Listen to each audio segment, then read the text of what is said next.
It is Top 5 Tuesday here on Main Street Sports Today, presented by the Tennessee Orthopedic Alliance of Columbia. That's Wade Neely. I'm Maurice Patton. We're coming to you from the Lee Company Studios. Wade at the festive Nashville studio. I'm here in Columbia. No decorations. I feel a little bad, but hey. I left my Christmas Lego set up there for you, Mo, just so you could feel in the spirit a little bit. So I appreciate it. Yep, Santa's mail room is there and is good to go. Good looking out. I appreciate you. Hey, got a great show coming to you today. In the second hour, we will be joined by the Blue Raider voice, the pride of the Dimple, Columbia's own Chip Walters, getting us up to date on all things MTSU. In the next segment, we will be joined by Ben McKee of Go Vols 24/7, getting us up to date on all things UT, including a certain football game coming up this weekend. So looking forward to checking in with Ben and seeing what his packing plans are for that one. You know, having checked in with Ryan McGee yesterday about his trip to Columbus later this weekend. So plenty of football to talk about, both collegiately and at the professional level. Plenty of basketball also. The Emirates NBA Cup finals are tonight, Wade. Should be a good one, I think, maybe, perhaps. Yeah, right, exactly, yeah. So we'll talk a little bit more about that later in the show. Again, a lot of NBA stuff to talk about as well. Who is QB1 for the Tennessee Titans? We don't know, which is a little bit of a departure from the previous 3.5 months. We'll talk a little bit more about that later in the show as well. And it is Top 5 Tuesday. The final segment, Wade and I will give you our top 5 best dressed coaches. You know, and it's a phenomenon that has kind of taken a hit, I think, in some circles as a result of the pandemic and the kind of dressing down that has taken place across sports since then. But, you know, saw something that made me kind of think about it earlier this week. And so we are going to delve into some fashion. So should be a lot of fun. Looking forward to that. Again, big show, a lot going on. Yeah, I'm pumped. Top 5 Tuesday always delivers. This will be a fun way to close this out. And like you said, we got a lot to ease into. I'm excited to chat with Ben. Always excited to catch up with Chip, of course, but excited to pick Ben's brain a little bit ahead of this weekend's game. Ahead of this weekend's game, and you know, on the goings on at TBA at FCC as well. I mean, a couple of good teams playing in there these days. So we will check in with Ben and get up to date on all of that. So that's what we've got going here for the next couple of hours as we discuss local, regional, and national sports topics. So let's go ahead and get started with no further ado with yesterday's results and today's schedule on the rundown. This is the rundown. Let's hit the rundown, boys and girls. Let's go to the hardwood last night. Girls basketball high school scoreboard. It was Laverne taking care of Antioch 37-28 to kick us off. Cheatham County turning back Greenbrier 79-51. Dixon County with a 58-23 win versus Fairview. Watertown downing FC Boyd Senior Christian 60-31. Giles County with a nice win, 46-41 on the road over at Forest. It was Frank Hughes defeating Mount Pleasant 48-32. Eagleville takes care of Friendship Christian 37-29. Sycamore with a 57-30 win versus Joe Burns. McGavock 65, Stratford 34. Moore County could not keep pace with the Loretto Lady Mustangs. Loretto winning that one 69-55. It was Murfreesboro Central Magnet 66, Cascade 52. Red Boiling Springs with a 46-20 win over Merrill Hyde. Shelbyville with a 69-37 win versus Siegel, and Station Camp edging out Gallatin 54-46. In boys basketball action from Monday night, it was Antioch with a 56-53 win over Laverne. Dixon County defeated Fairview 62-20. It was Watertown 59, FC Boyd Senior Christian 38. Mount Pleasant 52-43 over Frank Hughes. Eagleville with a 54-42 win over Friendship Christian. It was Sycamore 66, Joe Burns 64. Stratford with a 50-33 win over McGavock. Loretto downs Moore County big time 62-12. Greg Tipp's not taking it easy on his alma mater there. Cascade with a 67-38 win over Murfreesboro Central. It was Merle Hyde 70, Red Boiling Springs 30. Siegel with a 52-46 win over Shelbyville. And Station Camp defeated Gallatin 51-43. Women's college basketball from last night. It was Wiley out of Texas defeating Fisk 75-49. On the men's scoreboard from last night, MTSU takes care of Cal Baptist 75-64. More on them later in this show. Lipscomb with a 99-67 win versus Truett McConnell. It was Wiley edging Fisk on the men's side as well last night, 75-50. NFL action last night. It was Minnesota downing Chicago in a NFC North battle. It was 30-12 was your final there. And Mo's Atlanta Falcons maybe picking themselves up off the mats with a 15-9 win, staying alive somehow in the NFC South. 15-9 was your final score on MNF. Had to fight right to the end to get that one there. The Raiders had the ball late with a chance to score and couldn't. Doubleheader high school basketball action tonight. These are all 6 o'clock starts with the girls. Guys to follow. Smith County is at Beach. Summit goes to Brentwood. Columbia Central hosts Blackman. Community is at Eagleville. East Robertson hosting Pearl Cone. Giles County goes to Fayetteville. Pulaski Citizen Live? Not tonight. We're loading up this weekend, but not tonight. Okay. Hampshire is at Forest tonight. Nolensville goes to Franklin. Green Hill hosts Rockvale. Houston County hosts Harpeth. Ravenwood travels to Independence. Portland is at Joe Burns. Liberty Creek taking on visiting Greenbrier. Culleoka is at Moore County. Centennial goes out to Page. Battle Creek is at Santa Fe. Lead Academy visits Smyrna. Springfield hosts Mount Juliet. Spring Hill is at Summertown. Siegel goes to Warren County. DeKalb County is at Watertown. Murfreesboro Central goes to Westmoreland. And White House is at White House Heritage. Girls basketball action tonight. Glencliff at Franklin Classical. That game gets underway at 5 o'clock.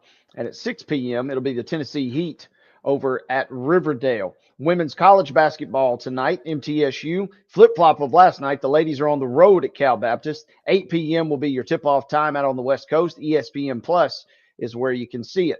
Doubleheader this evening that is already underway.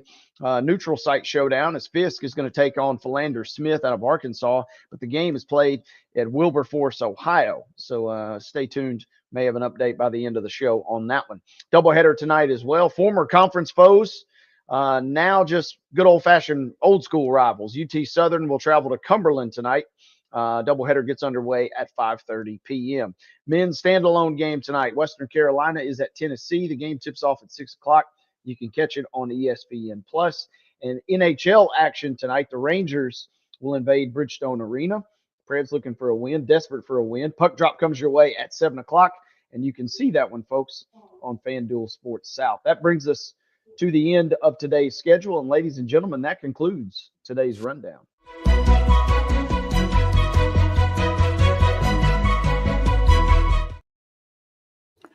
Our top story today brought to you, as always, by the fine folks over at Piggly Wiggly in Neely's Mill in Columbia. Be sure and check out their delicious daily deli lunch options available from 11 a.m. until 6 p.m. Also, their hand-cut meats and everything is cost plus 10% at the cash register. Piggly Wiggly, Neely's Mill in Columbia, bringing you our top story. You know, a few weeks ago, we were fortunate enough to speak with Independence girls basketball assistant Rhonda Blades Brown, and part of that conversation involved her son, Blades Brown, the former Brentwood Academy golfer, 3-time state champion as an 8th grader, freshman, and sophomore, and what his future plans were after leaving school this past year to kind of focus on his golf career. Well, he has decided to continue that focus on his golf career without school, despite a number of collegiate scholarship offers. He has chosen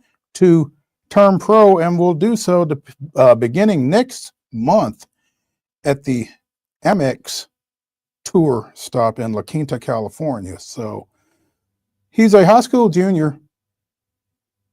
Again, he won 3 TSSAA Division, 2 AA state championships as an 8th grader, a freshman, and a sophomore, and he is getting ready to go do this thing for pay. This is not a decision that I take lightly, and I have spent the past months weighing all possible options before deciding on what I know is best for me. While I am proud of the accomplishments of my amateur career, I am focused on the future and getting off to a strong start in my professional career. So he gets it started again next month out in California. He's going to go pro. Man, Pretty cool, and best of luck, obviously. Jumping right into the thick of the fire. You know, they kind of start with that West Coast swing, and so I'll be curious.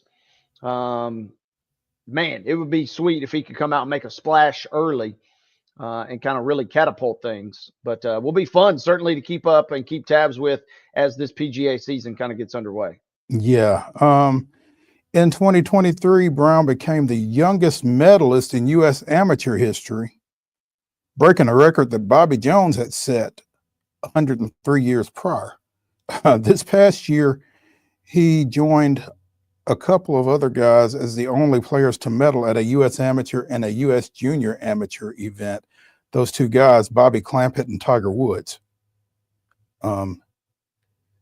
Fell short of getting out of the first stage of Q School this fall by 2 shots. But, I mean, this guy is clearly trending upward in the golf world. And again, getting some great advice and leadership in the house from Mom Rhonda, a former standout women's basketball player at Vanderbilt and a record setter in the WNBA. So again, we had a great conversation with her not too long ago. And, you know, it, like you said, it's going to be fun to keep an eye on Blades and just see how this thing goes, man. 17 years old and out there with, you know, well-established, well-experienced golfers.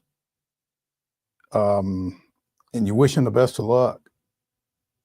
Absolutely. Yeah. And, you know, I'm looking through trying to see who's already committed. Scotty Scheffler's already going to be there. Xander's already going to be there. So, I mean, this is not just a let's ease into the season and 1 or 2 key guys are going to play. It seems like it'll be a pretty competitive field to get things started. So might as well jump in with a bang, right? Top ranked golfer in the 2026 recruiting class. So again, it's not like this is just any guy going out there. Played in 1 PGA Tour event last year, shooting 10 under par at Myrtle Beach, time for 26th back in May.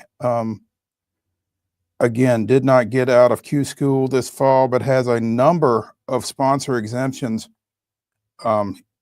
already in place for the upcoming season. So he's going to be able to play a pretty solid freshman year, as it were, in the pro ranks.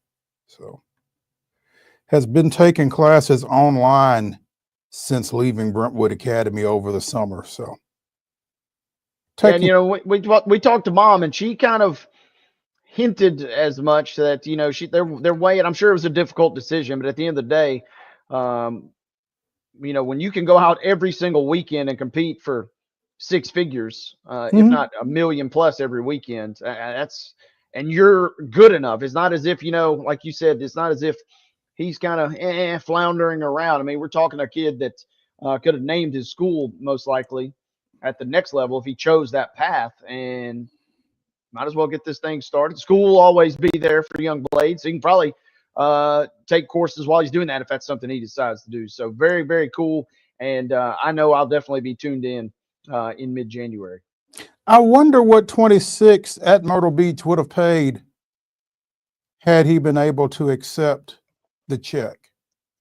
You know, as you start talking about trying to cash in and that kind of thing, he's going to have an opportunity. And again, in this world of NIL and that kind of thing, nobody was going to be able to match probably what he could make out on the tour anyway. So why not? Why not go ahead and start monetizing your career if you are, like you said, good enough to do so? And it seems that he is. So Myrtle Beach last May, 26, about 30K, looks like. Blades was tied with Robbie Shelton, JJ Spawn, Scott Piercy, Joseph Bramlett, a whole host of folks tied at 26th. 20th, which is only one shot better. If he finished one shot better, jumps him up to about 45. As the champion last year was Chris Gotterup, who I'm not gonna lie, I'm not familiar with, but he took home about 720K and 300 FedEx points. So young Blades probably could have done well with 30K in his back pocket if he'd had that option at his disposal. You wouldn't turn it down. So yeah. Again, this is big news here locally. A lot of high school kids are kind of, I guess, saying, or did so back in July when he decided that he was not coming back to chase a fourth straight Division II AA state championship. But yeah, again, we wish former Brentwood Academy multiple champion Blades Brown the best of luck in the pro ranks, and we'll be keeping an eye on it. Let's take a break here from the Lee Company Studios on Main Street Sports Today, presented by the Tennessee Orthopedic Alliance of Columbia. When we come back, we'll be joined by Ben McKee of Go Vols 24/7, talking a little UT. Stay tuned.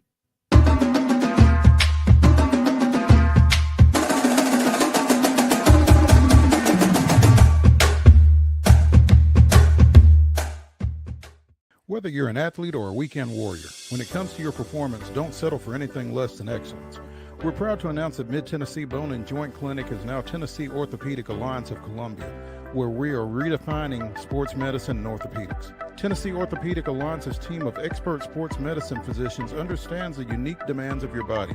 TOA Columbia specializes in personalized orthopedic care, offering state-of-the-art treatments for everything from sports injuries to joint replacements. Learn more at toacolumbia.com.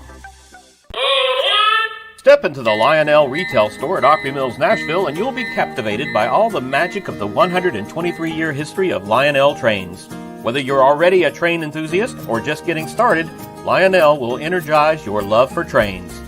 NASCAR fan? Come check out your local Lionel station to learn all there is to know about model trains and die-cast NASCAR collectibles. Visit nashville.lionel.com or call 615-455-9399.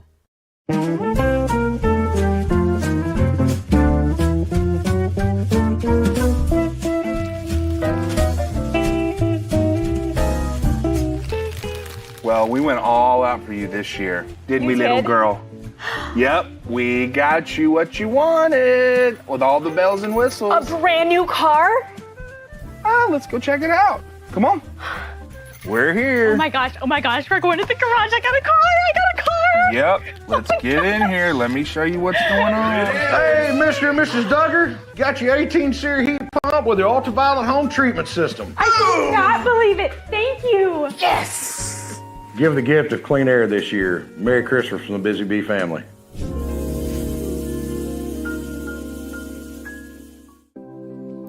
Custom Stone Handler supplies over 600 distributors and suppliers with quality stone products. Along with River Stone, we produce and distribute over 100 building, landscape, and other bulk products. Our goal is to provide quality products, service, and partnerships to ensure our customers' success. We firmly believe that the measure of any person or company is how they treat other people and customers. Give them a call at 931-490-4990 or visit CustomStonehandlers.com. With Lee Company technology, the best handymen are hands-off. Lee Company techs have been using visual findings and other smart technology tools for years to add transparency and virtually take customers along. You see what we see, whether we're in a crawl space or on a roof. With Lee Company, technology helps us help you, no matter what's happening in the world or at your house. He shoots, and he scores!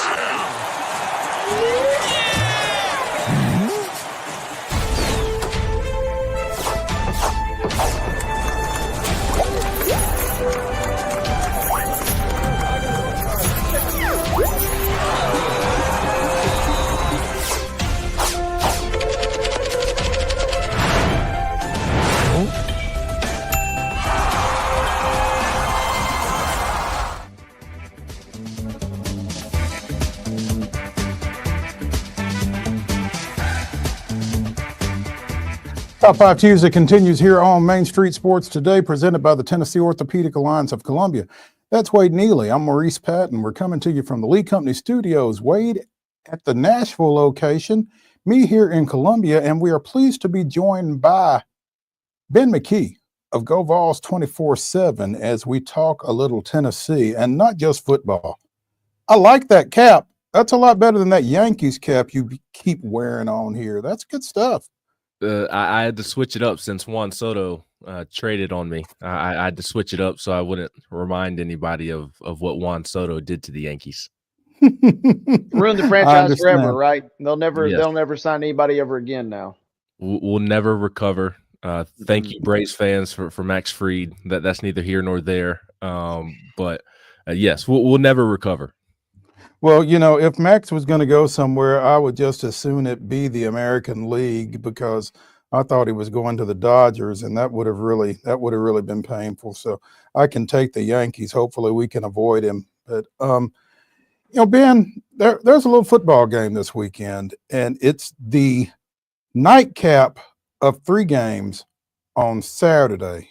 And I think that's kind of by design. Tennessee and Ohio State in the Horseshoe in Columbus. It's not going to be very warm, as Ryan McGee of ESPN and the SEC Network reminded us yesterday when we had him on. Have you heard about sunscreen as an insulator?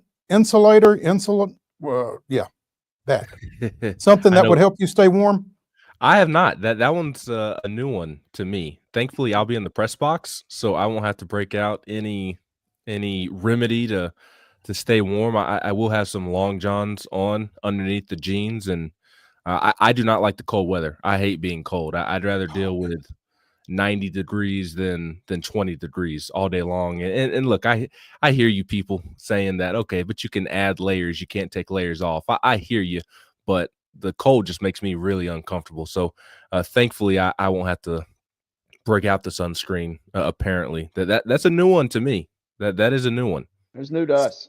It was new to me as well, but I will tell you that I knew there was something I liked about you, and listening to your brief soliloquy about being cold, it just kind of drives it home. Yes, I hate being cold with a passion. So hopefully the heat will be on in the press box there at Ohio State. You know, what are your thoughts about this game, Ben, going into it here as we sit on Tuesday? Yeah, my thoughts from the Tennessee side is that there should be a great level of confidence. That doesn't mean that Tennessee's going to walk in there and win the football game, but I don't think there's a reason that a lot of people are not sold on Ohio State. I think that maybe the brand is bigger than the overall ability of the team with this particular team. Defensively, they are very stout. There's no doubt about that. There are very, very few questions about their defense, if any. All their questions are on the offensive side of the football. And for Tennessee, you should have a great deal of confidence because there's questions surrounding their offensive line. They're banged up along the offensive line. They haven't gotten great quarterback play throughout the season, been very inconsistent up and down. So you would like to think that Tennessee's defensive front, which on paper is the better of the groups, if they win their matchup, then it could be a frustrating night, should be a frustrating night for Ohio State's offense. And then it boils down to, okay, can Tennessee's offense, which has been a bit inconsistent throughout the season, it is coming off of one of its better performances of the year against Vanderbilt. But Vanderbilt was a banged-up football team, and that was also a couple of weeks ago. I think the offense would, although it benefited Dylan Sampson to be off here a couple of weeks, and others as well, like like Square White and Brew McCoy, guys who were banged up in that game. It certainly benefited them to have a couple of weeks off. But with how well they played in that Vanderbilt game, you would have liked to go out the next weekend and play again, try to keep that momentum going. So if the defense can do what it has done for the large majority of this season, can the offense string together enough points to get the job done? That's kind of the big question. But to me, I feel like there should be a great deal of confidence for Tennessee in this football game because I think they're the more physical football team. And I think that could go a long ways in this game. And that is one of the things that you trust most to travel. Now, it did not travel against Georgia. It did for the first quarter. Tennessee looked good in that first quarter down in Athens. I think that it can follow that recipe, but now the question will be, okay, instead of doing it just in the first quarter, can you do it for 4 quarters? And if they can, then I think they can absolutely win this football game on Saturday night. The thing that makes me nervous from the Tennessee side is just the fact that it's on the road and it's at night. And I know there's been a lot made about the Tennessee fan takeover.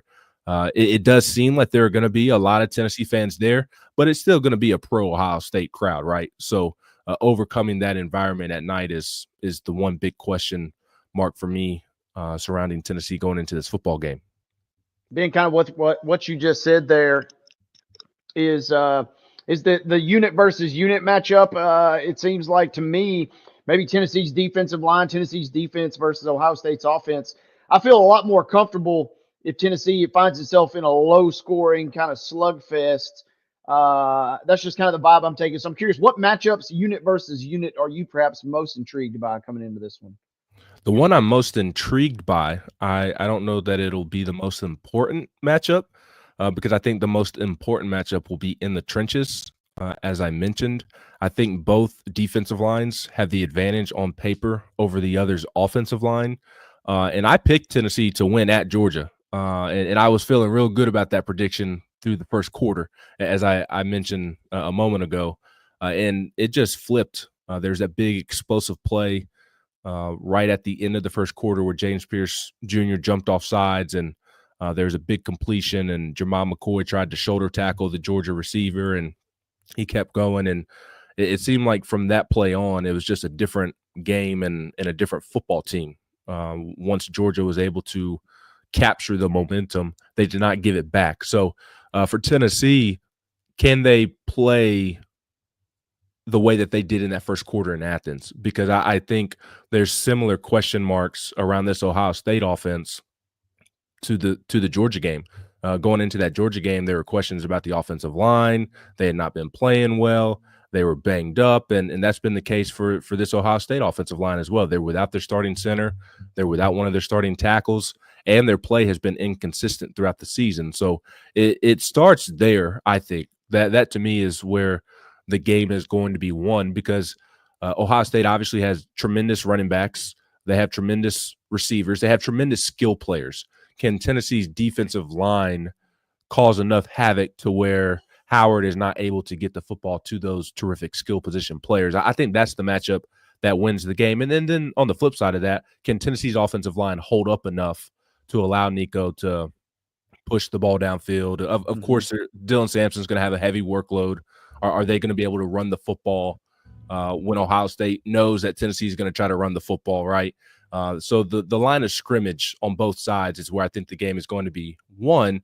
But the matchup where I'm most intrigued by, like just pure excitement towards football, is the receiver matchup of Ohio State against Tennessee's corners, Jeremiah Smith and Carnell Tate, and the other name that I'm forgetting. Those three, that trio of receivers is the best trio of receivers probably in the country, and it's certainly the best trio of receivers that Tennessee is going to face this year. And Jamal McCoy, Ricky Gibson, they've had phenomenal years. Boo Carter as well, the true freshman.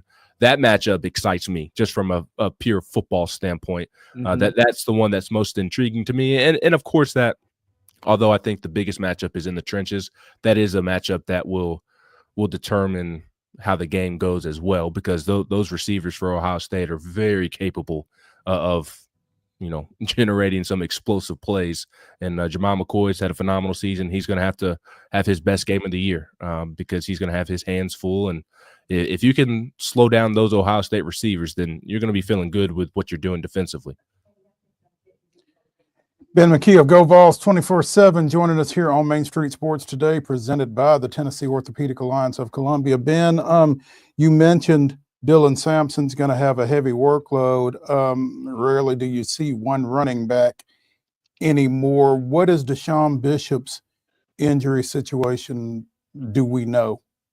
Yeah, he seems good to go. Okay. He's had a couple of weeks off. He was able to get back for the Vanderbilt game and play a couple of snaps. When Dylan got banged up in that game, Deshaun was able to come in and carry the football a couple of different times. So he appears good to go unless he has re-aggravated something here at the last minute. These couple of weeks off have benefited a ton of guys, and I think Deshaun Bishop is one, considering the ankle foot injury that he suffered a couple of weeks prior to the end of the regular season. I think that was the Mississippi State game, if I'm not mistaken, when he suffered that injury. So, and that's a big one. You know, Cam Selden decides to enter the portal. He's not going to be available in this football game because of that. So, can Peyton Lewis, who also got banged up in that Vanderbilt game, and then Deshaun Bishop, who got banged up in the month of November, can those guys, how healthy are they going to be? It seems like they're going to be good to go, given this time of year. Everybody's banged up, but it seems like those two are going to play key roles. I imagine that Dylan is going to get the bulk of the carries, but there's going to come a point in time where one of those two young guys are going to have to carry the football as well. Okay. Are there any injury situations that we are, concerned about or on alert about heading into the weekend? I know it's been a couple of weeks since they played, like you said, and everybody's had a chance to kind of mend, but was there anything kind of hanging out there that may still be lingering at this point? I think maybe Squirrel White's the biggest question mark, and they were mandated to open practice today for 15 minutes, and they made sure. And not for a second longer, huh? Not a second longer. In fact, they actually cut it short because the team went outside, like right when there's like 2 or 3 minutes left, and there's no point in us walking outside. So not only did they do that, but they made sure that we got every bit of stretching this morning as well.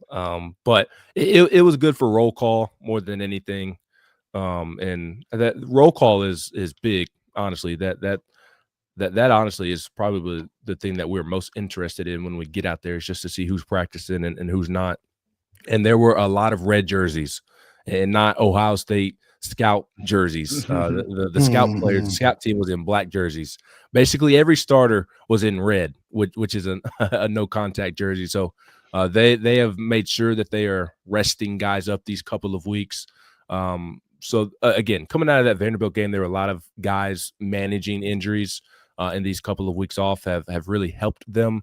Squirrel White was kind of the big question mark. He's been battling that shoulder injury throughout the season and hurt it or re-aggravated there and at the end of the Vanderbilt game. And he's kind of been in a shoulder brace of sorts and was in a thick one today. So he was dressed out and looked like he was a participant in practice, but that shoulder injury, that banged up shoulder that he's dealt with all season, has really limited him. And that was kind of the big question mark. But Josh Heupel has said a couple of times, and maybe it's him being coach speak. I get it, but he has continued to say that he feels like everybody who is on the roster is going to have a chance to play outside of the season-ending injuries. He feels like everybody's going to have a chance to go on Saturday night. Ben, you mentioned the threat or the talk of a Tennessee takeover. It wasn't you that leaked the pre-sale code all over social media, right? Just making sure. No, it was Maurice. It was not me. Okay. All right. Just making sure because Ohio State, they're not quite to Vol Twitter levels, but they're pretty close. So just wanted to make sure. But to that point, man, there's a lot of folks I know that are gearing up and going to this game. Not necessarily, I'm trying to be gracious with these folks. I'm like, hey, man, when you win this game, you still got to go to like 3 more. So, no need to go buck wild just yet when you got a couple more to pack for. But it does seem like there's going to be a big presence there from Rocky Top this weekend. Yeah, it really does. And again, like I said earlier, it's not going to be majority Tennessee fans or anything along those lines. But for a road game in the playoffs, it feels like Tennessee is going to blow out the expectation out of the water. I swear every time I get on social media, I see somebody else tweeting about, yep, I got my tickets. It feels like there's just been one person after the next. My cousin was texting me earlier this week about how he and his old roommate got tickets and looking for a hotel afterwards in Cincinnati. So I've heard a lot of those type of stories, both bumping into people around campus and public here in Knoxville and friends and family. And then, of course, social media. I feel like every time I get on, it's just somebody else has bought their tickets. And it is to your point about how many games are potentially left. I mean, if Tennessee were to make it to the national championship game, they play at Ohio State this weekend. They would play in the Rose Bowl on New Year's Day, and flights out to California are nothing to scoff at. They scoff at you. And then if you were to beat Oregon in the Rose Bowl, then you're playing in Dallas in the Cotton Bowl as well. And then the easiest trip would be the national championship because it's in Atlanta this season. So I do think that is obviously quite a bit on the wallet of Tennessee fans, but I do think several are approaching it as, okay, sure, we have a lot of confidence in our team this weekend, but there's no guarantee that Tennessee does win and play in the Rose Bowl. And I think the novelty factor of going to an opposing venue for the first time is kind of cool as well. Absolutely. If you're a true college football fan, I mean, this has to be on your bucket list. The horseshoe. I mean, it absolutely is. I'm thrilled to be able to cover a game there. That is one of the stadiums. Notre Dame, the Big House, Penn State. That we live in SEC country, so it's easier to get to the SEC ones. But the ones outside of the SEC that aren't as easy to get to, it's on my bucket list. So I'm excited from that standpoint as well. But also the prices, given the fact that it's a playoff game, seem reasonable. And Columbus is not too terribly far away. I'm in Northeast Knoxville. It's 5 hours away. That's an easy drive up on Saturday morning, especially with the game being at 8 o'clock. So a couple tanks of gas and ticket prices for a playoff game aren't outrageous. So I think there's a combination of reasons why there's going to be more Tennessee fans than you probably expected when you got to thinking of some of these home playoff games. And here's the other thing. Ohio State fans aren't all that confident in their football team and football coach at the moment. So it feels like they've got a weird mindset going into this football game. It doesn't seem like they're necessarily going all out for support in their program, kind of like Tennessee is at the moment. So I think that's factored in as well. It feels like, Ben, they are almost ready to turn on their team in general and their coach in particular, almost to the point that they would rather lose and use this as incitement to get Ryan Day out of there. Yeah, I've seen those exact comments about how they could care less what they do in the playoffs because they would rather beat Michigan. And I get it, right? It's a rivalry game. You don't want to lose to your biggest rival, and it's one of the biggest rivalries in all of sports, not just college football. But to want to win that game over a national championship is that does not add up in my mind. I think Tennessee fans would sign up for a loss or two to Alabama for a national championship in a heartbeat. Of course, not everybody. There of course, I'm sure are people who would prefer to beat Alabama over winning the national championship. But I think the vast majority, if not everybody, would prefer the Natty over one game during the regular season, especially in a year in which Alabama was left home, and you would have even more bragging rights than beating them in the regular season. So it's been fascinating to watch from afar the mindset of Ohio State fans, because it does seem like they're looking for a reason to get rid of Ryan Day. And I would imagine that a lot of them will obviously be happy if Ohio State wins and advances to the Rose Bowl. But if they lose, probably won't be too upset, because that means that you might get rid of Ryan Day. There you go. Ben McKee with GoVols 24/7 joining us here on Main Street Sports today. Speaking of natties, did you go to Champaign Saturday? I did not. My family's been hit by the flu this week, so I was supposed to drive up, but I was on family duty this weekend. Gotcha. Hope everybody's getting better. But that was a game, particularly the way they won it, and we've kind of dissected that a little bit here over the last couple of days. But that's a game that could have some long-lasting impact for this Tennessee team, you feel like? Absolutely.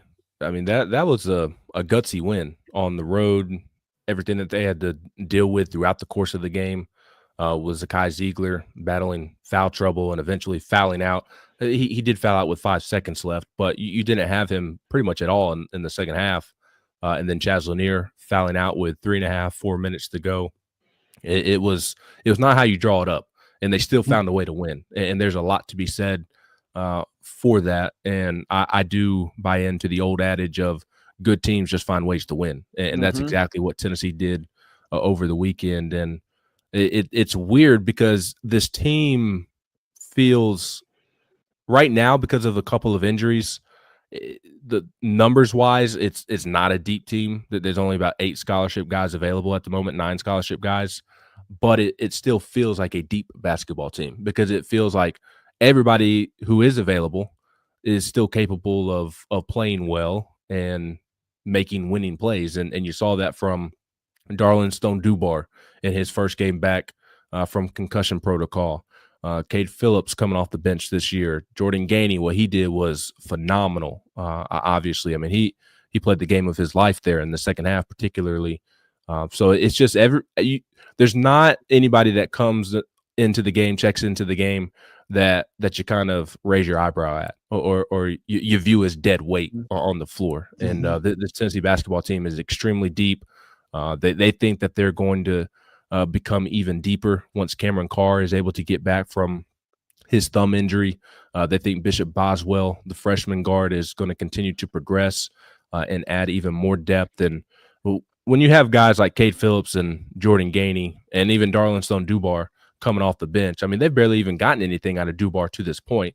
He's another guy that they obviously think that they'll get more of as he settles in throughout the course of the season. But when you have guys like that coming off your bench, you're doing something right. And it's pretty amazing that they've just struck gold in the portal two straight years with Dalton Connect and Chaz Lanier. Arguably, I mean, I think Chaz Lanier is the best player from the portal this past offseason, and Dalton certainly was. And for them to strike gold in back-to-back years like that, along with Igor Milicic and others, is pretty impressive. So I think Saturday's win can carry them a long ways. This team, it just feels like it has a little extra oomph to it. The last couple of teams, they have certainly had the culture, the leadership, and were mentally tough. But this team just seems to have a little bit more of it. And I thought that was on full display on Saturday night. Ben, before we let you go, I don't know how much attention you've been able to pay to the women's team, but 33s in that win over North Carolina Central on Saturday. It sounds like this team is playing exactly the way Kim Caldwell had kind of drawn it up coming in the door. Yeah, she has an exciting brand of basketball, and it seems like her portal acquisitions. Speaking of the men's acquisitions, the women's acquisitions have been just as big. The couple of ladies that she was able to bring in from the portal, they've been significant contributors, and it's just a fun brand of basketball. And she is recruiting exceptionally well right now from the high school ranks. And to me, that is where you have to build the foundation to your program. I think really all 3 major men's programs on campus are doing that perfectly right now with football, baseball, basketball. They are recruiting and building their foundation through the high school ranks. And then once portal season rolls around, they are seeing what they need and then going out and finding a fit. They're not just taking the most talented person in the portal just for the sake of taking the most talented person in the portal. They're going to build their program up through the high school ranks, and then they're going to fill in where they need to, and they're not going to sacrifice any culture because of it. And I think Kim Caldwell is on the verge of doing that as well with this high school recruiting class that she is on the verge of signing. And then, of course, especially now that there's some proof in the pudding and there's some video evidence, once portal season rolls around for the Lady Vols, I'm sure young ladies are going to be lining up to play for her. And I forget how many threes they attempted in that game, but what was it, like 45, 50, if not more, going to the portal and saying, yeah, look at us. We take 50 threes in one game. How much would you – yeah, we let it fly.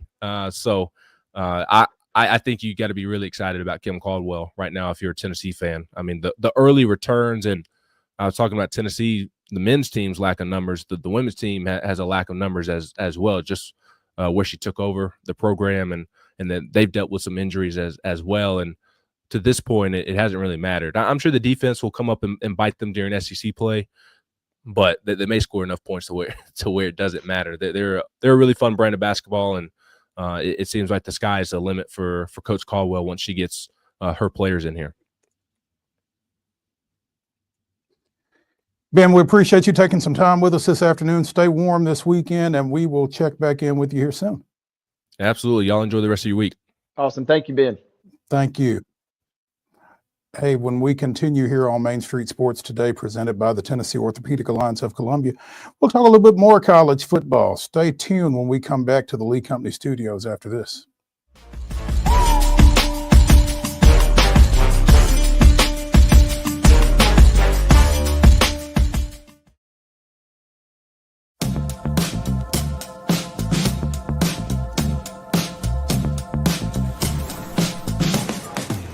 Do you want to be a bad man? Yes, you do. Do you want to taste sweet salvation underneath the summer moon? Do you need another hand now? Yes, you do. Go see Miss Josie down on Columbus Avenue. All right, Columbus Avenue. At Delta Dental of Tennessee, we know our success begins and ends with providing superior quality service, and that includes serving those who need it most. This year, we're celebrating 25 years of giving back to the community we call home. Delta Dental, along with our Smile 180 Foundation, supports Tennessee's dental colleges and oral health education, children's hospitals, free and reduced-cost dental clinics, and other like-minded charities. Here's to the next 25-plus years of ensuring healthy smiles. So Busy Bee is a very close-knit family. We fight just like every family does. We have arguments, but we always come out with a solution to the problems. We don't just fight about what we want, we fight about what customers need. We want to make sure that every customer we go to is more than satisfied. And that doesn't just start whenever we show up at their door, that starts when we show up every day at work. We want to make sure that we are serving our customers to the best of our ability.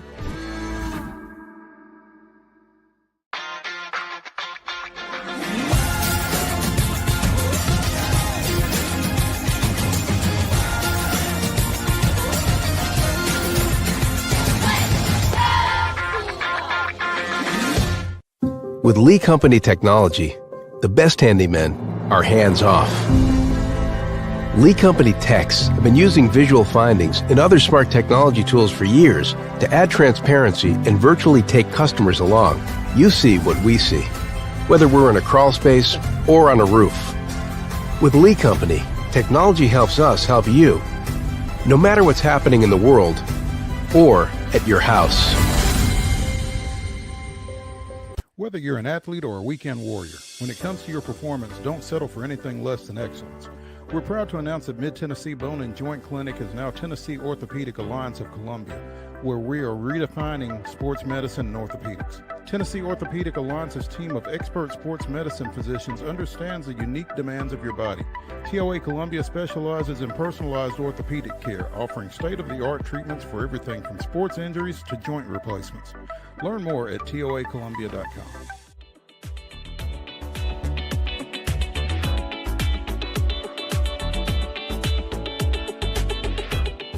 Top 5 Tuesday here on Main Street Sports Today, presented by the Tennessee Orthopedic Alliance of Columbia, continues.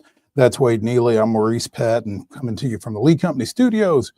Wade in Nashville, me here in Columbia, and more coaching news out of the Atlantic Coast Conference today as Dave Clawson has stepped down at the top of the Wake Forest football program. Clawson, 57, spent the past 11 years with the Demon Deacons,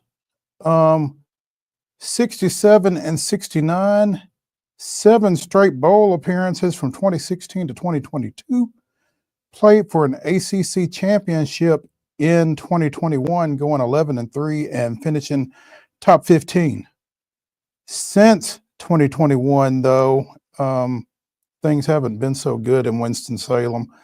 Wake coming off of back-to-back 4-8 finishes. But this guy spent 5 years at Bowling Green, won the MAC his last year before going over to Wake, had been at Richmond before that and at Fordham where he led that program from an 0-11 season to a conference championship.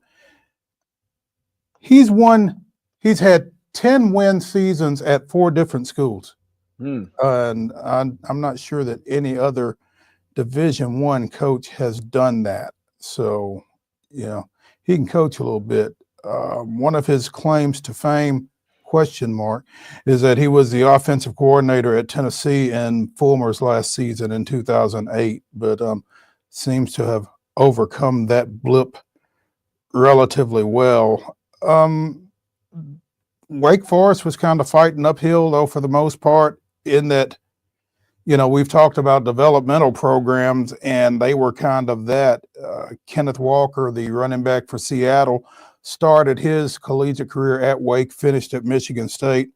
You know, Sam Hartman started his career at Wake, finished at Notre Dame. So, you know, they are fighting an uphill battle over there, and you know, it'll be interesting to see what direction they go in to try to plug that gap that Clausen is leaving, because he had things going in the right direction, just couldn't sustain it. And I don't know that that's necessarily a coaching thing. It might just be a program thing. So, yeah, it just feels like they've kind of not gotten it figured out these last couple of years. And so kind of, you know, a chance to reshuffle the deck, if you will, and kind of see what you get out. Because I mean, you talked about it. 2021 wins 11 games, but prior to that, even under Clausen, you know, they just won 8 a handful of times. So, I mean, this is not a place where this has got just, you know, this big, long, successful track record as an institution on the gridiron. So, all the best in retirement, but it feels like, yeah, Wake's they got a lot of shuffling to do if they want to continue to ascend in the ACC pecking order. yeah, and I mean, you know, it's like we were talking to Ryan McGee yesterday about the North Carolina situation. I mean, sustained success on the football field in the ACC, you know, other than Clemson and Florida State, you know, maybe Miami, and I don't know that Miami necessarily has done it in the ACC. I mean, there just aren't a whole lot of schools that you can really point to as that in that conference. So they got a tough situation to figure out over there. But Neil Brown, the former West Virginia coach, has been connected to the position. I don't know how that goes. James Madison coach Bob Chesney, who took over, I guess, when Kurt Signetti left JMU and took over the Indiana program this year. But, you know, that's not an easy gig. So it'll be intriguing to see what direction they go in with that. Wade, it was interesting, you know, scanning through Twitter over the course of the night last night and seeing Michael Vick connected to not one, but 2 coaching vacancies at the collegiate level. The former NFL quarterback been in contact with both Norfolk State, which he's from, Newport News in Virginia, and Sacramento State about their coaching positions, apparently. Now, how serious either of those is, you know, up for debate, particularly the Sacramento State situation, as they are making noise about trying to get into some iteration of the Pac-12 and having $50 million committed in NIL money if that takes place, and different things like that. Vic seems awfully comfortable as a studio analyst for Fox Sports right now. So I don't know if any of this goes anywhere or not, but it's certainly, if nothing else, it speaks to how well he has, or how well his image has been repaired, I guess, since the issues that ended his career in Atlanta. So. Absolutely. And I mean, Sacramento State was one that I was not privy to. Norfolk State seems like a slam dunk, obviously, if that's the direction both of those parties decide to go to. It also does seem, you know, Hadn't heard a lot on the national scale in terms of major success for that program, but a chance to maybe, you know, go home per se, a chance to, you know, dip your toes into the water, find out if you want to get into this coaching thing. I mean, it's easy to say, but it feels like Dion has made it look so easy and effortless at times. You know, we talked about Ray Lewis randomly paying somebody to float his name out there a couple weeks ago to be in the FAU mix. Who knows if that's what's going on here with Vic? If nothing else, you know, it adds a little extra cachet, and you know, maybe now you can go to the Fox execs and say, hey, you know, I don't know if you know, wink, wink, but I'm up for these jobs. Be a real shame to have to leave you guys. And then they slide you a nice envelope of money and you go back to keep doing what you were doing. And everybody's hunky-dory at that point. I'm not sure how it'll play out. Yeah, it'll bear watching for sure. Memphis, West Virginia, Frisco Bowl tonight. What is this? A 7 o'clock, 8 o'clock kick on ESPN. The 25th ranked Tigers 10-2 going for their third straight bowl victory against the Mountaineers. And I'm not sure who's coaching them. Neil Brown is out. Rich Rod is in, but I don't know who's coaching them tonight necessarily, but they are 6-6 coming in here. And Memphis already with their second straight 10-win season with Silverfield. So looks like Chad Scott, the offensive coordinator. Right?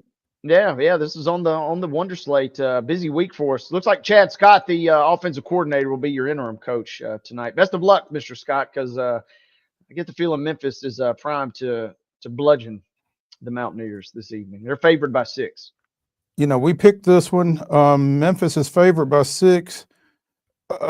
I think a bigger which is up, by the way, from when we picked it Friday, which was 5 then. So more money has come on Memphis since the weekend. The OU is 60.5. So, I mean, 24-20 doesn't get you there. I mean, this has got to be, I mean, 35-21 doesn't even do it. I would be wary of that number.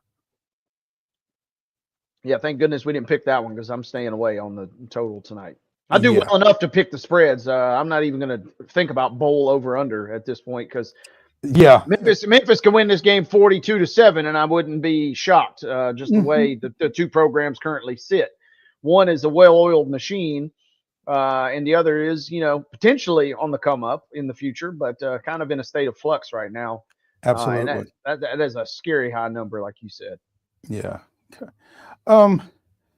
Our number 1 of Top 5 Tuesday is in the books. In our final segment of the show, Wade and I will give you our best dressed or most memorably dressed coaches. Stick around for that. But when we come back to the Lee Company studios after this break, we'll be joined by the Blue Raider voice, Chip Walters, talking a little MTSU. Stay tuned.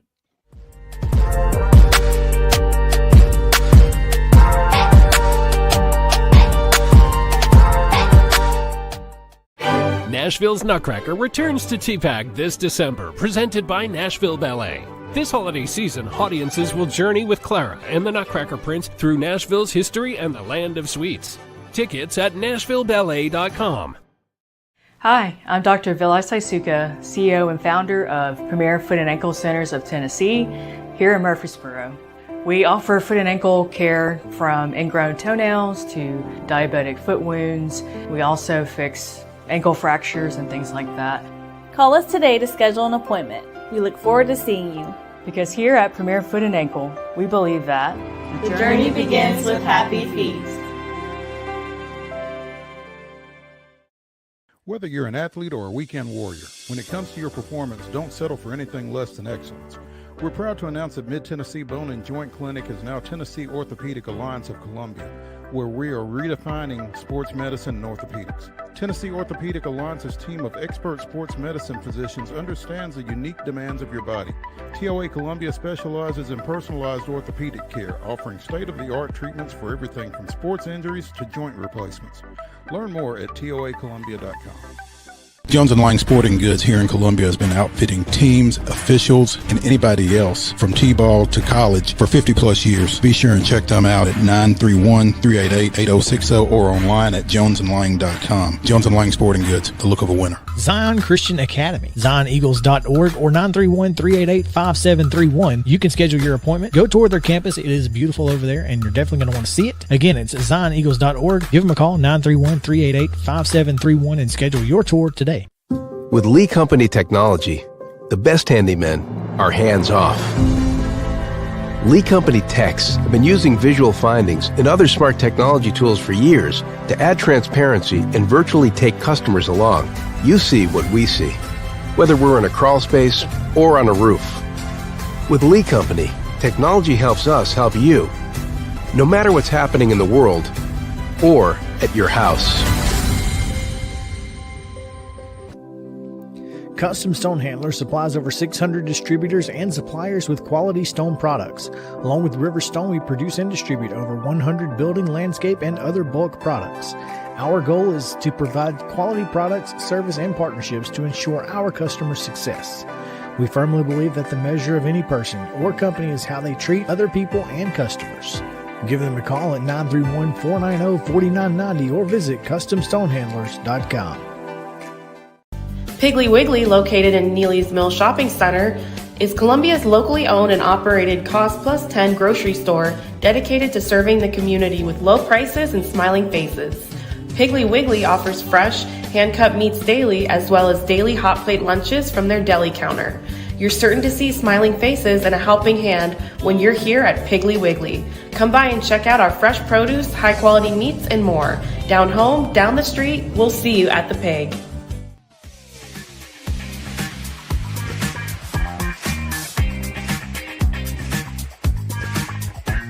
Hour number 2 of Top 5 Tuesday here on Main Street Sports Today, presented by the Tennessee Orthopedic Alliance of Columbia, starts right now.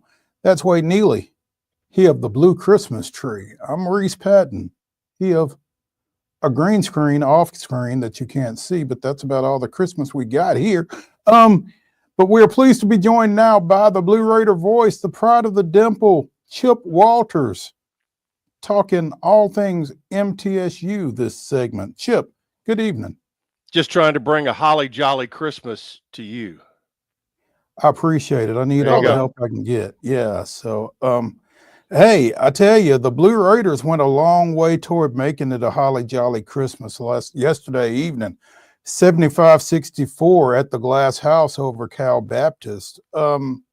Sneaky good game last night. It was a really good matchup, and the WAC Conference USA Challenge has been pretty interesting. And, you know, right now, Conference USA, there have been 18 games played, and Conference USA has a 13-5 advantage. Middle has gone 2-0 in their 2 games. So they beat Abilene Christian on the road. Then last night, Cam Weston had 28 in the second half and 30 for the game. And the young man was hot, but it's, you know, the Conference USA, it appears right now, well, Conference USA as of last night also guaranteed itself a winning record in the non-conference with what's been played and what's yet to come, and also in the net rankings. Out of 32 conferences, Conference USA right now is ranked number 9 in the country, and then ranked currently just ahead of the American. And the American's got some good teams in it. Well, and I guess it helps that you've beaten one of those teams in UAB, right? And South Florida. That's right. Yep. And boy, and we'll talk about UAB in a minute. They had an absolute gut-wrenching situation on Sunday, but yeah, it was winning on the road at UAB, winning on a neutral court against South Florida. UAB was picked to win Conference USA or the American this year, and South Florida did win the regular season last year. So, you know, and the win last night, and I say sneaky good because it's one of those where California Baptist is kind of like Grand Canyon, where Grand Canyon has, over the last couple of years, has gotten a little.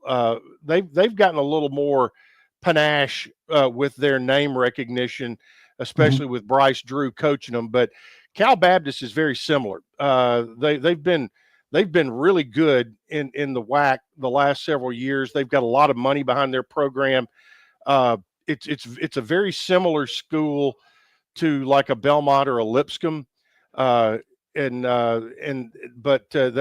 don't have football, so they are able to invest in basketball. And Middle's been fortunate to beat them twice in the last 3 years, once in the CBI and then last night. So, that's going to be a win that will also look good in the net rankings before this year's over. You know, Chip, I was looking at some of Sam Doughton's tweets and that kind of thing heading into and during last night's game. And he mentioned that Cal Baptist's posts were kind of undersized, but this was really a guard-oriented effort for Middle, it looks like. I mean, Mustafa only has 3 of 7 from the floor. Torrey Austin with 2 points. Chris Loof doesn't scratch. And really a perimeter-oriented ball game, looks like. It was a very, very physical game on both sides. And their Kendall Coleman, their center, basically, or AJ Braun had 10. There's Coleman, who's an LSU transfer. He's a 4-man. He had 14 rebounds, but only had 6 points. They've got a guard, Dominic Daniels, who is a JUCO guy who he scored 20 last night, but it took him 22 shots to get it. And he's not shy about taking that necessary number of shots, that whatever it's going to take to get to his preferred number. But it was a game that in 2 totally different halves. It was really interesting. Middle led 25-23 at halftime and scored 50 in the second half to win 75-64. You had 2 officials who had multiple Final Fours to their credit.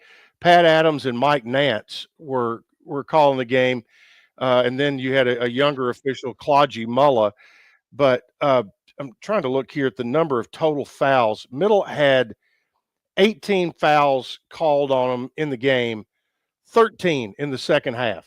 So neither team was in the bonus at halftime.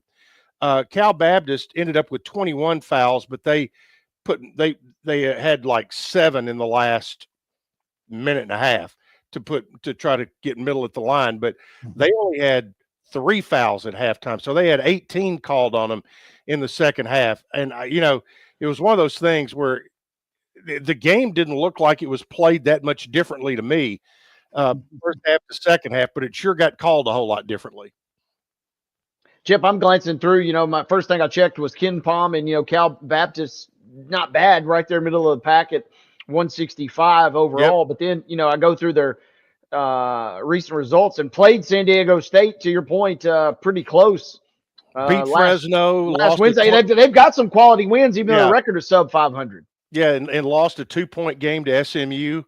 So, I mean, they went to Central Florida, and Central Florida got them kind of similar to the way Middle got them last night. But, they're a quality team, well coached. Their coach has been there about 12 years. So it's one of those. And tonight, the Lady Raiders are at Cal Baptist, it's in Riverside, California.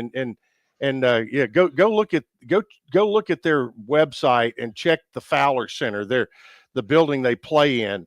I mean, you talk about super nice. And that it's similar to a lot of those schools like St. Mary's, that you see on the West Coast. Although St. Mary's plays in an older building that just has a ton of character. But it's interesting. And now Middle's got you turn that around, and how do you build on that? With a big win, you've got Lipscomb coming in, who is scary with what they've been able to do this year. Belmont had to come from behind to beat them by 1. But Lenny Acuff's team can really play. They can really score. And Coach McDevitt mentioned on the postgame show last night, the Lipscomb game will be the 6th straight game that Middle will have faced a top 100 offense in the Ken Palm rankings. So, and, last night they were able to hold Cal Baptist to 16 or 17% from 3. And Middle going into the game last night was number 4 in the country in 3-point field goal defense, giving up only about 25%, and then held Cal Baptist to 17% last night. Chip Walters, the Blue Raider voice, joining us here on Main Street Sports Today, presented by the Tennessee Orthopedic Alliance of Columbia. You mentioned that the women are at Cal Baptist tonight, Chip. They had a tough go Saturday out in St. Joseph's, Missouri. That was a 2-point game at the half, I think. And then Kansas State just blew it open and won it 74-48. And I thought I heard a scream at some point Saturday evening. It was probably Rick Ensel screaming at his young ladies there at that point. I mean, from a 2-point lead to a 26-point loss, and I know it's the road and everything else. I know it's Kansas State, but that's just not – it doesn't sound like Middle basketball. No, and right now they're trying to find their way offensively, and Coach Ensel talked about it on the post-game show with Joe a little bit, that they're not getting production out of certain parts of the lineup and on certain days. The thing is, you kind of got spoiled with Savannah Wheeler, who was a scoring point guard, and right now Courtney Blakely is not that scoring point guard. Scoreless. Saturday. Yeah. And you also with Anastasia Boldreva, I think, what was her shooting numbers? If you look at the box, like it wasn't great. No, it was her percentage was low, and so he talked about some of that as well. So understand they had a really good practice yesterday. They were able to fly out there straight from Kansas City out to Riverside or into LA, and the Cal Baptist is in Riverside, California, and had a good practice there Monday, and I'm sure a good game day practice today, and they'll tip it off tonight at 8:00 Central. It'll be 6:00 out on Pacific time, but 8:00 here, and it'll be on the Blue Raider Network, and I think probably ESPN Plus, but not quite sure about that. I'll be listening to the radio. Middle shot 17 of 60 from the floor against K-State. Boldreva 5 of 22. Blakely 0 of 9. So yeah. So there's a lot of it is there, and their center, I think they've got a really good size center that caused some matchup issues. Okay. All right. This will finish them for pre-Christmas, right? Well, pre-Christmas, they've got a road trip to Princeton, right? Between Christmas and New Year's. Yeah. Okay. And then so they won't be back here before the start of the year. Correct. On January 2nd, they'll open up conference play at home against FIU while the guys are on the road at FIU. The mirrored schedule will kick in.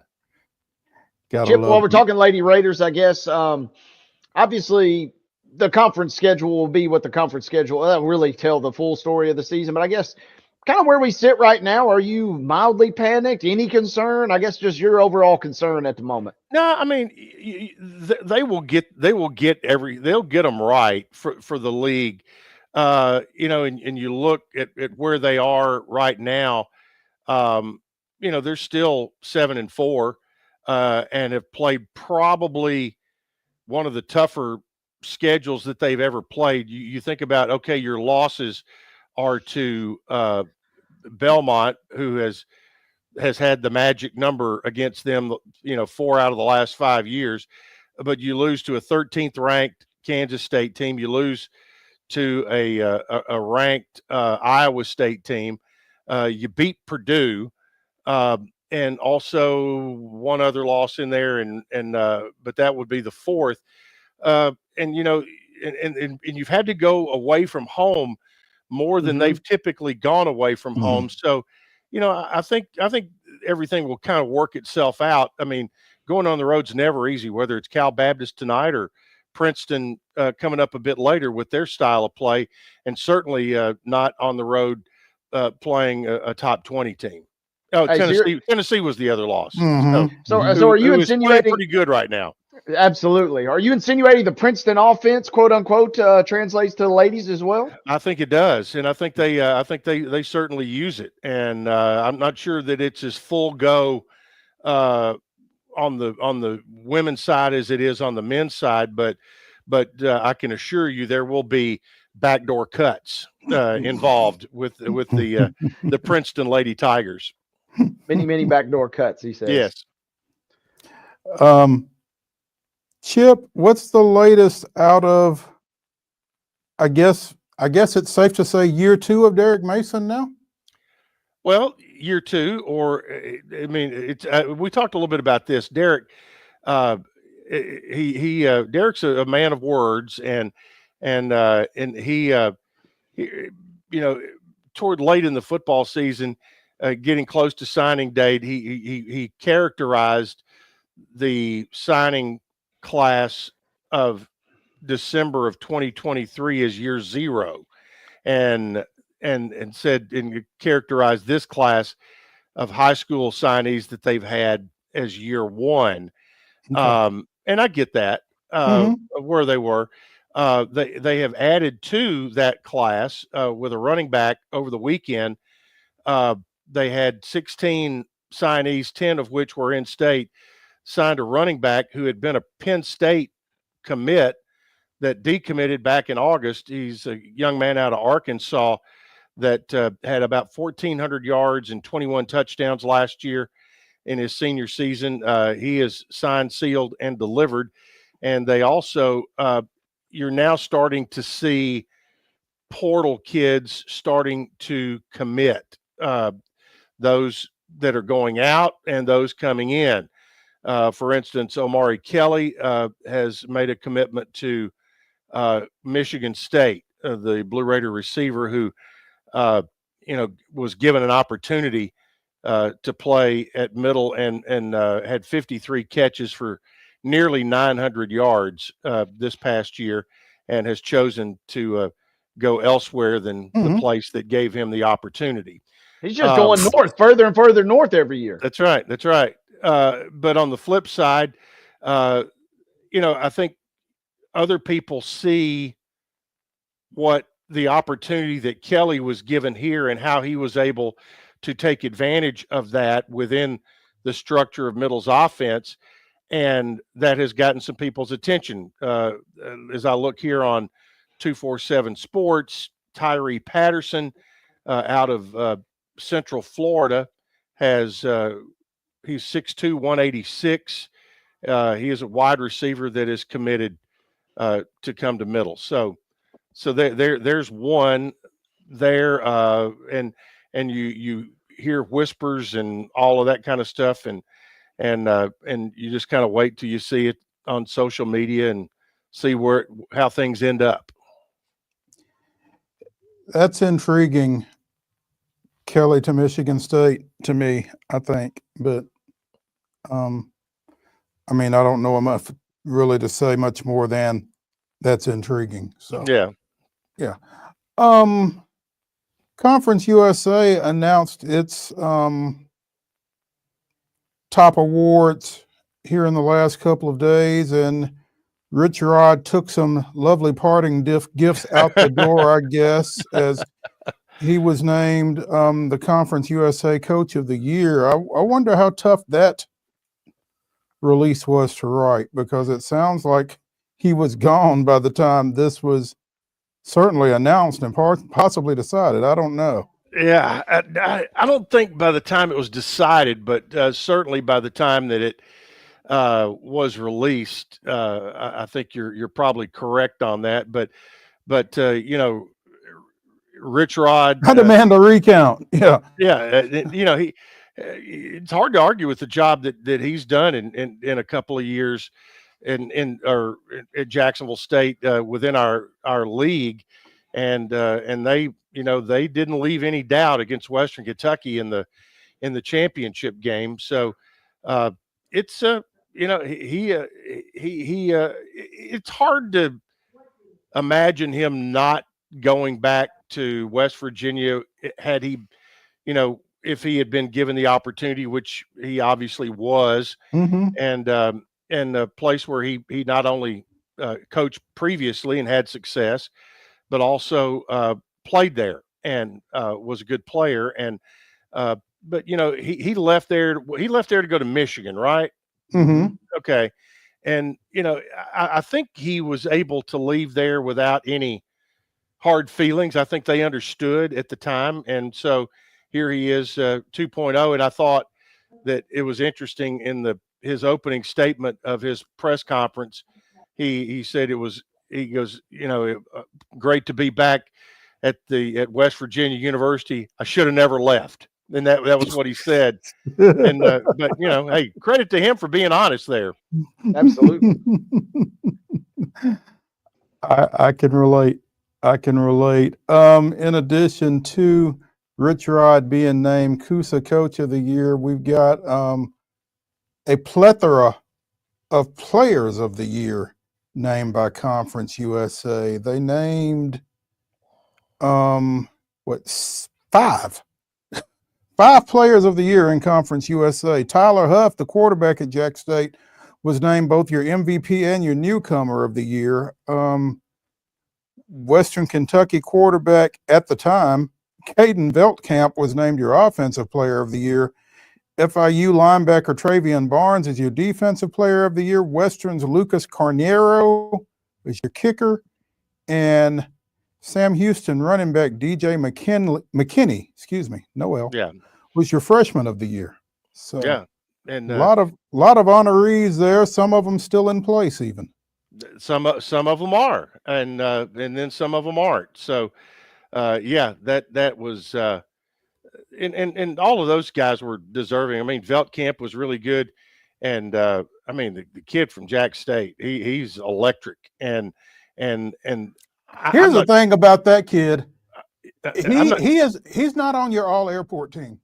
No, he does not. He does not necessarily look the part. But man, he can go, and he was a perfect, you know, I don't know if you want to classify him as a system quarterback or not, but he certainly fit the mold of what Rich Rodriguez wanted with his quarterback. And he had the complete and total buy-in of an offensive line that was committed to playing as fast as they could play.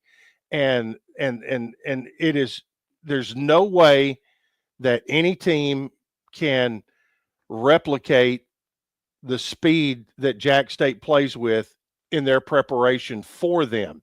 Right. And so that part of that, number one, they're good, and number two, their style of play is extremely hard to get ready for. It's like, you know, Wade, to take your point earlier, it's like trying to get your scout team to run the Princeton offense and think that, yep, we got it. We've got it. So, yeah, that we're running it exactly the way that they are, right? Exactly, or better than they do. Yeah. So I did love, by the way, real quick, I did love finding this article. I was just perusing, you know, Rich Rod, and obviously you think about those great offenses and the concepts. There was a game a couple of years ago. This is a great headline that they ran the same play 16 straight times. And just something about watching him, and I love this kind of 2.0, as you described it a moment ago, Chip, just this new, it's a lot of the same stuff that he's been doing for a long time, but man, it's been fun to watch him do it even at stops at Arizona. Michigan didn't go so great for a variety of reasons. Like I've said before, we'll do a full podcast on that one day, but very cool to see him doing that. And, you know, I think for the CUSA, he will kind of be sorely missed depending on who they bring in. Well, and because they're one of the few openings that's left out there. And the thing was, that I remember, and Mo, you can remember this too, back probably when Andy McCollum got the job at Middle. Rich Rodriguez was one of the finalists for the job at Middle at that point. And he did not have any hesitation. I mean, here's a guy who's coached at the Power 5 level and arguably one of the top 2 or 3 or 4 or 5 programs in the country at Michigan, but he totally embraced coming to Jacksonville, Alabama, and did not look down his nose at anybody. Rolled up his sleeves and went to work, and that's you gotta kind of like the guy for that. Yeah, I was around a high school coach years and years and more years ago, and he said something that really kind of stuck with me.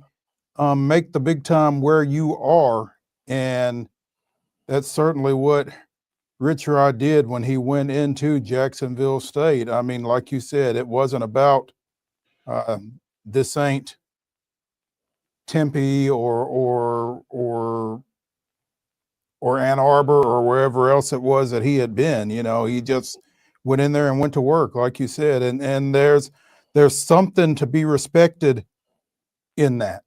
Yeah. Oh, 100%. That's my that's my point. But also our pal and friend of the show, Greg Seitz, will and Waynesboro, Tennessee native, Greg Seitz. He will do a good job, and he is well connected across the country, and Greg will get them a good football coach, no question. He will certainly do his due diligence without question. Chip, Conference USA gets going in bowl action tomorrow night, right? Sure do. I mean, a week ago, Conference USA had 4 bowl teams, and this week, guess what? There's 5. Add one, baby. Yeah, and but Western Kentucky, and there's some really interesting matchups. Western Kentucky playing James Madison. The question will be, who will quarterback Western Kentucky? Because it won't be Caden Beltcamp, nor will it be TJ Finley, nope. who have Finley, just you can be counted on to go into the transfer portal, just like the Swallows coming back to Capistrano. TJ Finley goes in the transfer portal year after year. He's out. Yep. Apparently, he has signed with Tulane. Okay, well, he won't be quarterback in Western then.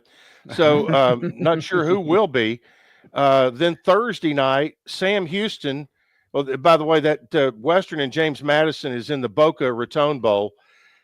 Sam Houston is in New Orleans against Georgia Southern. And Sam Houston has lost some players. I mean, everybody's lost players. But, Sam Houston is going through a coaching change. Casey Keeler has taken the Temple job. And by the way, I've got a stat for you, or a piece of trivia in just a minute. Okay, don't forget it. Yeah, I won't.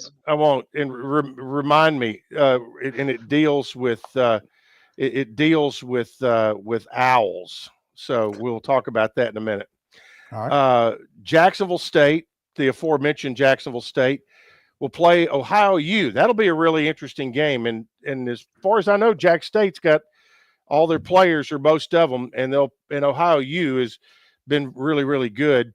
That's in the Cure Bowl Friday night. Saturday, Louisiana Tech coming out of the bullpen to face the Black Knights of the Hudson, replacing the Marshall Thundering Herd. Obviously, not quite big enough of a herd for the officials there to send their team to actually play a game. And then on January 4th, you'll have Liberty against Buffalo in the Bahamas Bowl. So that is the Conference USA lineup. Now, to me, Marshall is getting a ton of crap for what they have pulled here, and well deserved. But it's not just their fault. It is a good bit their fault, but it is also part of a system failure that we are in, where you have a transfer portal opening up before the bowl season and now playoff season. So I find it really interesting that all of a sudden it's a problem because James Franklin is losing players. So now it's, oh, wait a minute, now we've got to do something. It didn't matter when it wasn't his team that was losing players, but he came out yesterday sounding the fire alarm pretty heavily.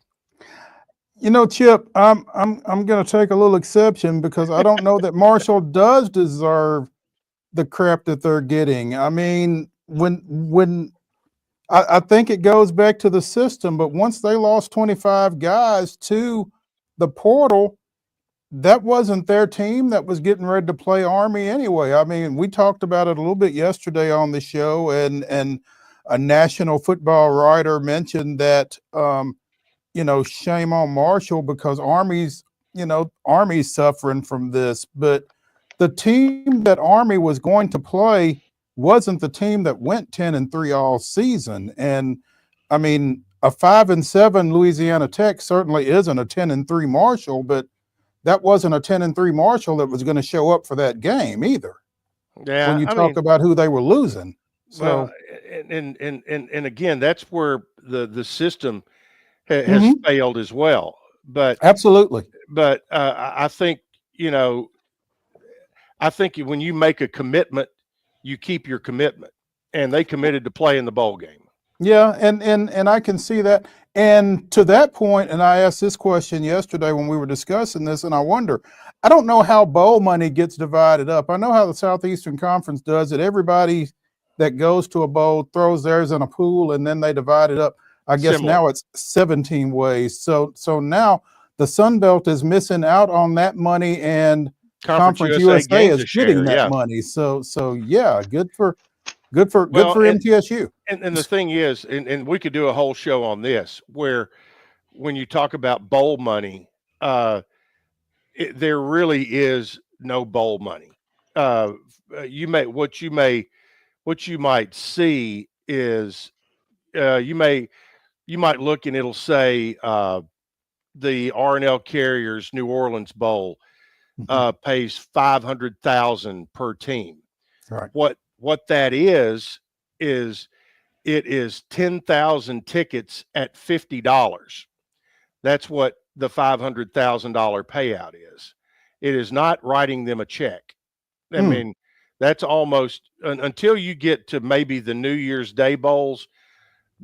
All of those bowls are like that. Whatever their payout is, it's not it's not in the form of a check. It is tickets that you get that you are allowed to sell and keep the profits from. So that's why over the years, let's say when Middle goes to a bowl game, while we talk about how important it is, if you're going to go, buy your tickets from MTSU. And every school is that way because that is how they make the money back to offset their expenses to go to the bowl games. Oh, wow. And the league does help out in particular, like with the Hawaii Bowl and the Bahamas Bowl, because it is such a huge expense to go to those places. The league does step in when it has a tie to those bowls. But yeah, there's a lot of the misnomer in bowl money that's one of the mysteries in college football there. I hope I didn't, like in the Wizard of Oz, I didn't pull the curtain back too far. Baby. Yeah. No, you certainly enlightened us, and we are all about some enlightenment. Chip Walters, the Blue Raider voice, dropping knowledge as he always does here on Main Street Sports Today, presented by the Tennessee Orthopedic Alliance of Columbia. Most of the time I just drop my cell phone. Yeah. Hey, Chip, real quick before we get out of here. Chip, I just got something in the mail yesterday. It's a party invitation to a thing next Tuesday night, Christmas Eve, and It's at some place called like the Nakatomi Plaza. Ah, it sounds really really cool. Should I go to that, you think, or no? Yeah, I've got a friend named Hans that you'll need to go He visit sounds with. cool. He has an accent. He's very bohemian, but Hans will be there.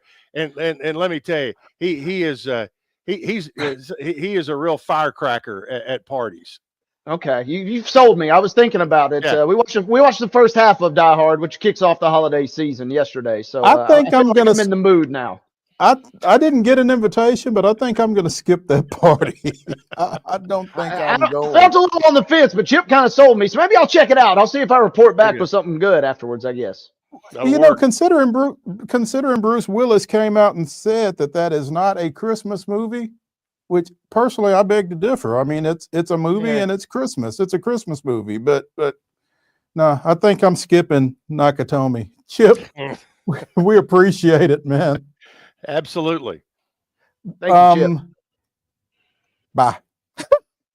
When we come back here on Main Street Sports today, it's the grab bag. Stay tuned.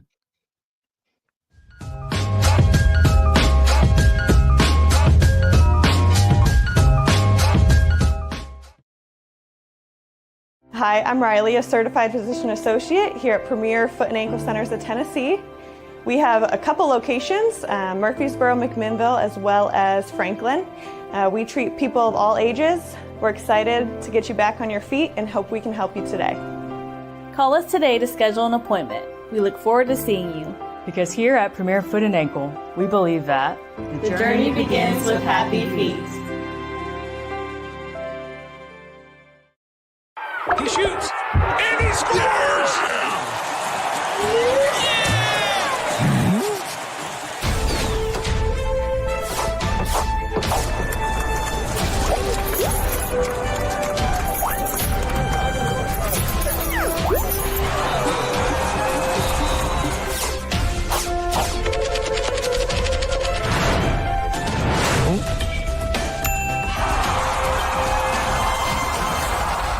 Whether you're an athlete or a weekend warrior, when it comes to your performance, don't settle for anything less than excellence.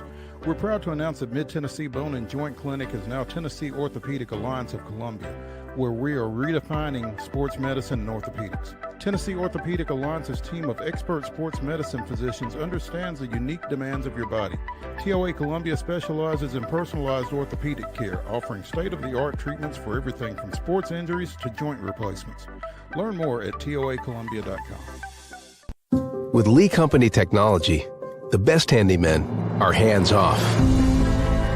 Lee Company techs have been using visual findings and other smart technology tools for years to add transparency and virtually take customers along. You see what we see, whether we're in a crawl space or on a roof.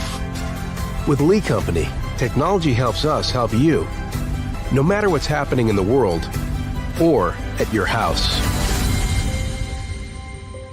Jones & Lang Sporting Goods here in Columbia has been outfitting teams, officials, and anybody else from T-ball to college for 50 plus years. Be sure and check them out at 931-388-8060 or online at jonesandlang.com. Jones & Lang Sporting Goods, the look of a winner. Zion Christian Academy, zioneagles.org or 931-388-5731. You can schedule your appointment. Go tour their campus. It is beautiful over there, and you're definitely going to want to see it. Again, it's zioneagles.org. Give them a call, 931-388-5731, and schedule your tour today. Piggly Wiggly, located in Neely's Mill Shopping Center, is Columbia's locally owned and operated Cost Plus 10 grocery store dedicated to serving the community with low prices and smiling faces. Piggly Wiggly offers fresh, hand-cut meats daily, as well as daily hot plate lunches from their deli counter. You're certain to see smiling faces and a helping hand when you're here at Piggly Wiggly. Come by and check out our fresh produce, high-quality meats, and more. Down home, down the street, we'll see you at the Pig.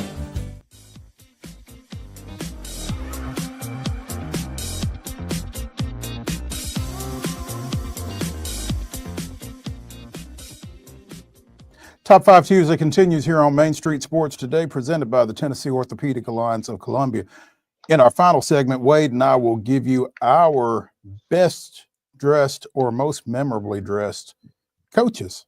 So dipping into the fashion realm of sports here in our final segment. But right now, let's get into the grab bag and let's start with some NFL stuff, specifically out of Ascension St. Thomas Sports Park, where Brian Callahan has still not really said who's going to start at quarterback when the Titans go to Indianapolis this weekend. And that's a departure, as we said earlier in the show, from the first 3.5 months or more of this season, where we've been told as long as he's healthy, Will Levis is QB1. Well, I guess 4 turnovers and a 49 QB rating will kind of create that kind of question, doubt. However, Levis 8 of 12, 89 yards, 3 picks and a fumble. One of those interceptions returned for a touchdown in the 37-27 loss to Cincinnati on Sunday. And Mason Rudolph came off the bench in the third quarter and may get the nod despite a healthy Will Levis Sunday. And as much as anything, Callahan says in this Nashville Post article written by John Glennon, friend of the show, it's about accountability as much as anything. Guys on the football team want to feel like that we're all held to the same standard. And the biggest issue we face is that there's a locker room component to all these things and a team component to it, Callahan said during media availability yesterday. And that all makes sense, but it made sense long before Week 14, too. So I don't know.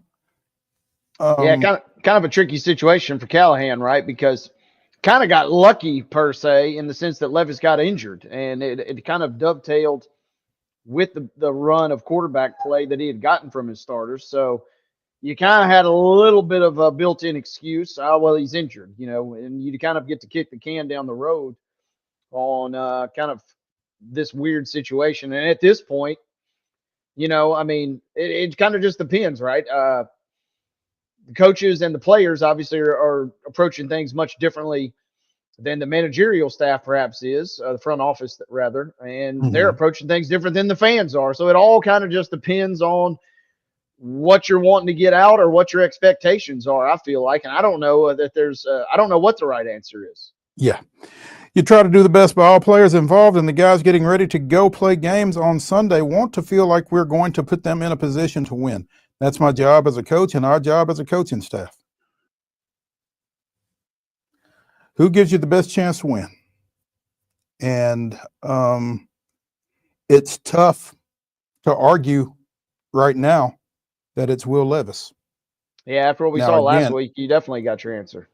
Now again, winning may not necessarily be the best thing for this franchise at this point, but that's still what everybody involved wants to do. I mean, from Brian Callahan on down, I don't think anybody is trying to put a losing product on the field, regardless of what the ramifications of losses would be.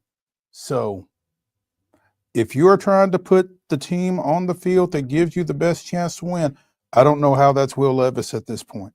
So I do feel a little cheated if it is Rudolph, though, because, man, we would be denied. John pointed out in this article here, Levis is ranked 30th of 34 eligible quarterbacks in terms of overall quarterback rating. Daniel Jones, Deshaun Watson, Bryce Young, who's remarkably gotten better over the last couple of weeks, but Anthony Richardson is in that list, too, right at the bottom. So, come on, man, give me Levis and Richardson out there, and let's just see what happens. Tough to argue. Very tough to argue. Watch Thursday Night Football every single week. Why not just give me Levis and Richardson and let's just roll it out there? Let's just watch two Rams butting heads for 3 hours. And I mean, the lead up to that, I mean, the promo for that, come watch two of the worst quarterbacks in the National Football League square off. Titans, Colts, Sunday afternoon. Yeah. The Titans. Well, the only bad game. There's, this year, we've talked about it a number of times on this show how bad some of these teams are. There are 9 teams that have 4 wins or less already at this point, and there are there are 15 teams that are sub 500 at the moment. So I mean, the Titans are among one of the worst for sure. But yeah, this is the doldrums. If you want, as I love to tell folks, if you want to work some good ones or you want to watch some good ones, you got to watch some bad ones. And we are streaking toward a bad one this weekend. Good news for the Titans. Former Wilson Central, former UT Martin standout receiver Colton Dowell has been designated to return after sustaining a torn anterior cruciate ligament last season. Callahan doesn't necessarily know that Dowell will play this year, but he said to Jim White on TitansOnline.com, I just want to see him. He had done some really good things, especially as a gunner on special teams last year, a guy that people were excited about from everything I gathered when I got here. Made one start last year, one catch for 3 yards, but again, played in 52% of the special team snaps last year over the 10 games that he played in as a 7th round pick. So, you know, he's close to getting back, and that's great for him individually. And I'm sure the folks in Lebanon are really excited about the possibility of him getting on the field at some point here over these last 3 weeks. So that's big for a developing young receiver. And, you know, at a position where the Titans could certainly use a little reinforcement. Use a little reinforcement, give you a little sneak peek of what you got, maybe give you a head start on some scouting before you get into the offseason, kind of maybe see where he fits in your pecking order. Real quick, before we shift away from football, I want to give a shout out to former University of Louisville standout quarterback, former NFL quarterback Teddy Bridgewater, who took over his high school alma mater, Miami Northwestern's football program, and led them to a Class 3A state championship this weekend. Northwestern defeated Reigns out of Jacksonville 41-0 in the championship game. They went from 4-6 last year to 12-2, including a 10-game win streak to close the year. 5 postseason games, Northwestern outscored their opponents 262-12. The 8th state championship for Miami Northwestern.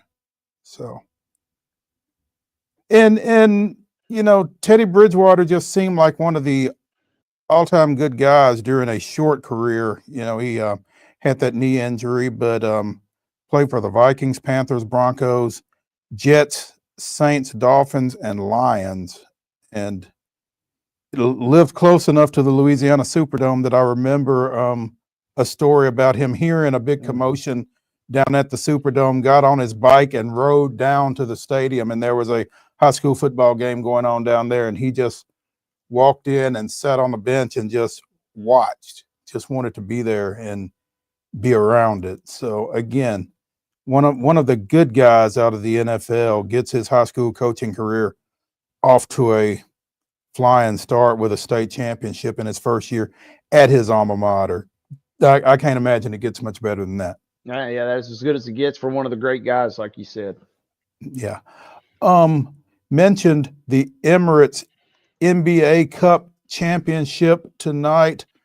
Bucks at Thunder. Wade, the floor is yours. Well, it should be a good game. 2 good semifinals on Saturday.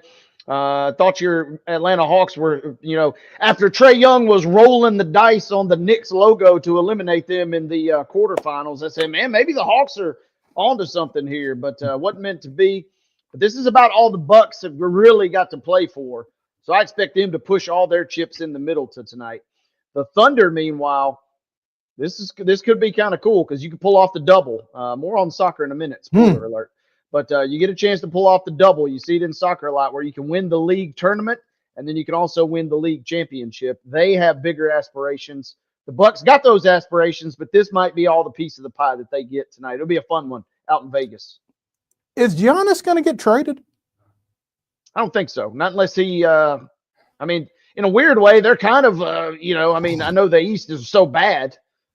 They've gotten off the mat somehow dramatically. They're above 500, which in the East is darn near good enough to get you in the top 3 seeds at this point. Mhm.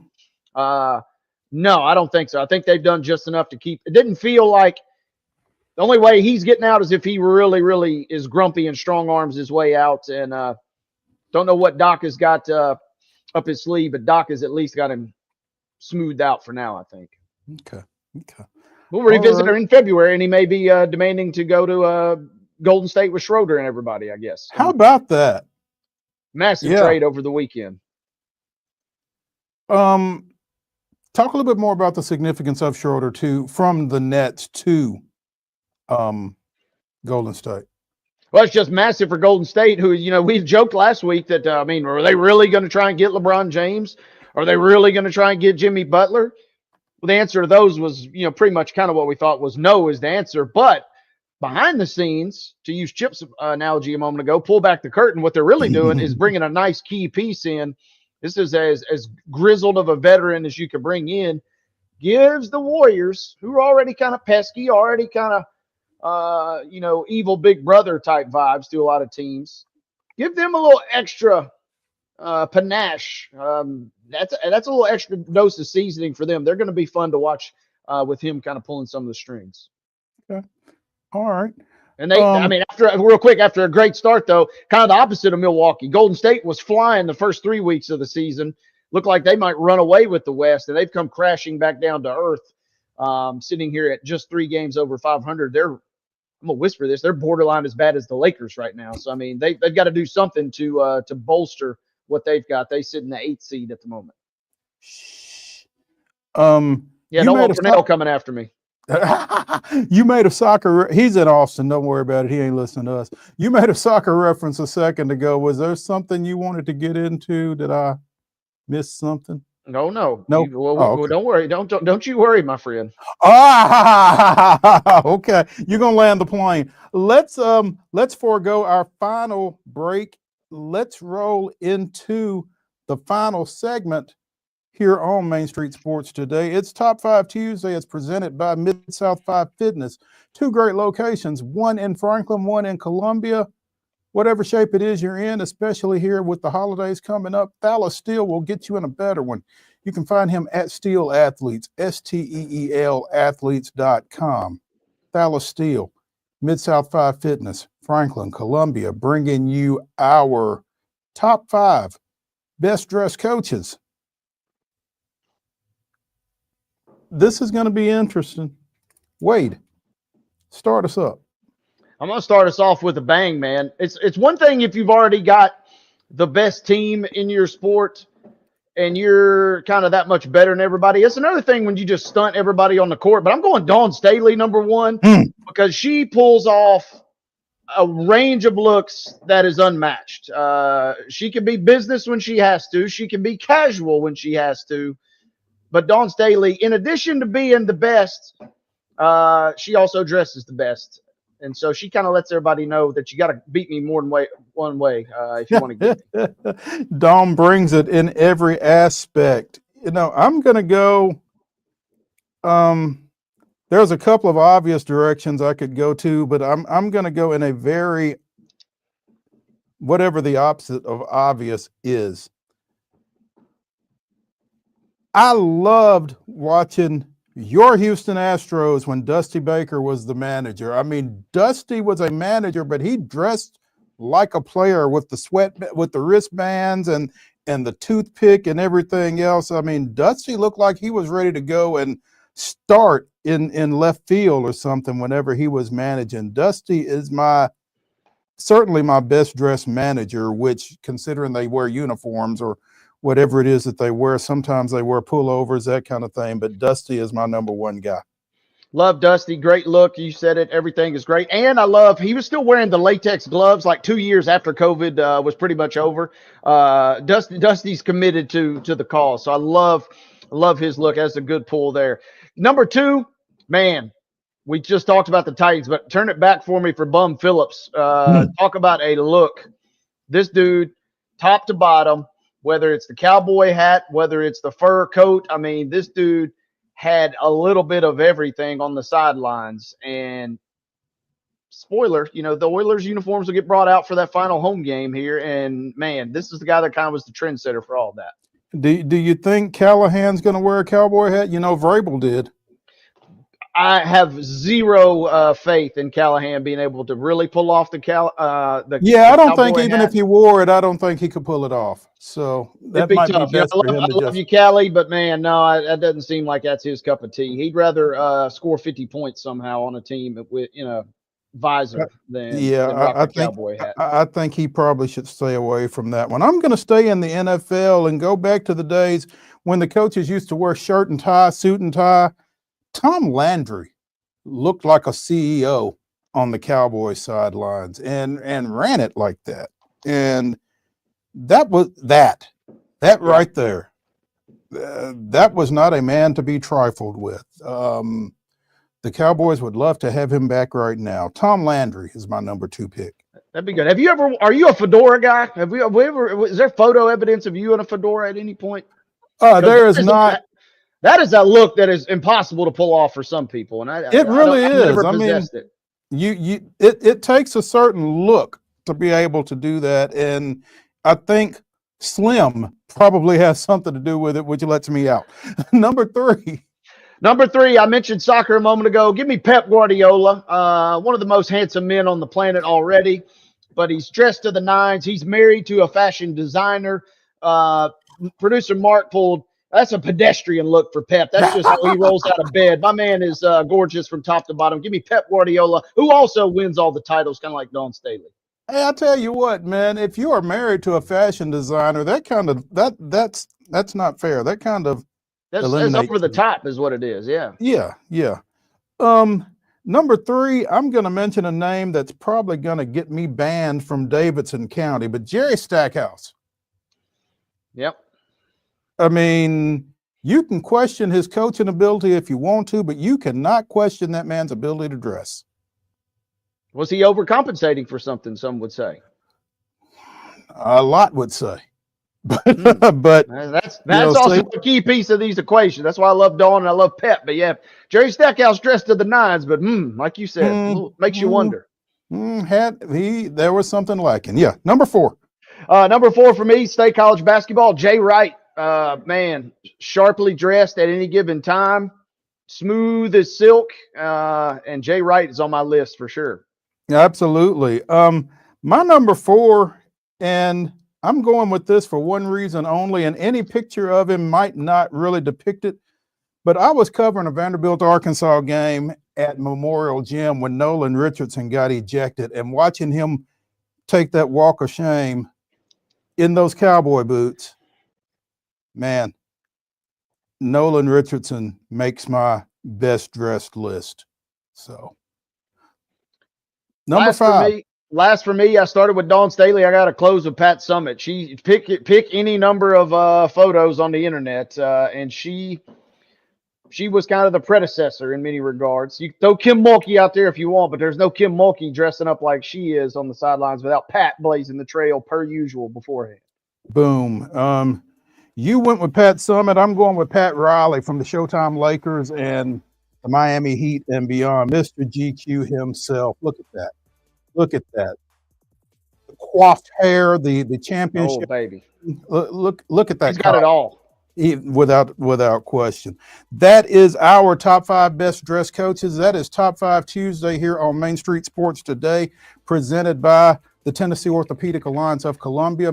Top 5 Tuesday presented by Mid-South 5 Fitness. We'll see you guys tomorrow at 2 o'clock. Join us then.